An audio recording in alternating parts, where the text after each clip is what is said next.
fighters than him. So, you know, all this hype is generated from him being with Al Heyman and nothing else. No, you've never seen somebody who's done so little with his career like him, and he's beating guys he's supposed to be beating. But you've never seen somebody who's done so little with his career get so many accolades. There's guys that win all the time and they get criticized. You know what I mean? Like, people criticize Gennady Golovkin and he's actually a killer. You know what I mean? This guy hasn't done any of that. You know what I'm saying? Like, he's beating guys that he beat the guy that delivered the food here today. You know what I mean? Like, that was one of his title defenses. You know what I mean? So come on. You know, it's a big jump when you're actually beating guys that are world class and when you're beating guys that are, you know, that are less than world class. And people say all the time, was this guy fought, was this guy fought? But legitimately speaking, was Adrien Broner fought? I mean, literally, Antonio DeMarco, who was short hard in so many fights, showed up for a payday against Broner. That money goes a long way in Mexico. If you watch the fight, DeMarco didn't want to fight the same way he has in the past. I don't know what it was in him that night. He hasn't fought since. I think he's just like, I got my payday, I can retire, I'm good, I want to be with my family.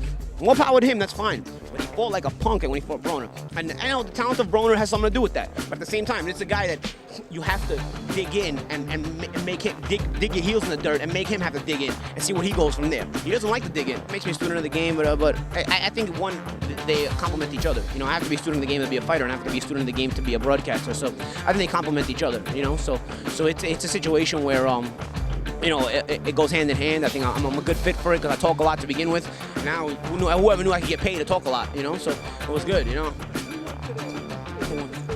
I don't know. I don't know. I'll let you guys decide that, you know? He got in his words. But like I said, his is all rehearsed. I mean, he comes with that weekend pussy shit. I mean, really, I had to clarify that, you know what I mean? I've had 2 girlfriends in my life, you know what I mean? That's it. 2 girls in this world can say they've been my serious girlfriend. Other than that, everybody else has been, you know, side pieces. Some are closer than others, and some have the privilege of being weekend pussy for Paulie Malignaggi. You know, some of them are friends, some of them, you know, are friends with benefits. Well, we don't eat out strippers. You know, some of them well, I don't have to pay, that's why. You know, but you know, some of them are friends with benefits, some of them are cool, you know, and then there's the chosen few that are just weekend pussy. And he went and found weekend pussy and tried to play it off like he accomplished something by hitting one of my weekend pussy chicks. Is he serious? Is he kidding me? And that's how you know this guy don't get laid. And that's how, I know we're gonna take it to another place, obviously. We should be talking about the fight, but that's how you know this guy don't get laid, except when it comes to strippers and hookers and porn stars. You got the money to pay those. You gotta pay those. Look at them. You gotta pay those guys. You know what I mean? Those girls, you know?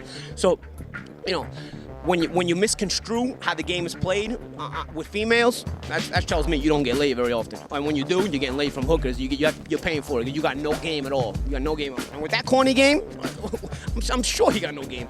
I mean, people tell me all the time, you know, he changed. He used to be a much different person, and the money changed him and whatnot. Listen, money makes you rich. It doesn't make you better than anybody, though. You know what I'm saying? There's a difference. You know, money don't make you better than anybody. I made a lot of money in my career too. I don't walk around thinking I'm better than everybody. Everybody that talks to me gets the real me. You know what I mean? I get up on stage, I put on the shtick, I put on the hype stuff. I've been doing it my whole career. But when you meet me, and most people can say this, I know you rarely get a complaint about me. I'll give you the real me every time. You know what I mean? This guy will give you the shtick, and then he's actually believing his own shtick, and now he's living the shtick in his everyday life. You know what I mean? So money changed him. Money don't make you better than nobody, man. Money makes you rich. Money makes you well off financially, but it doesn't make you better.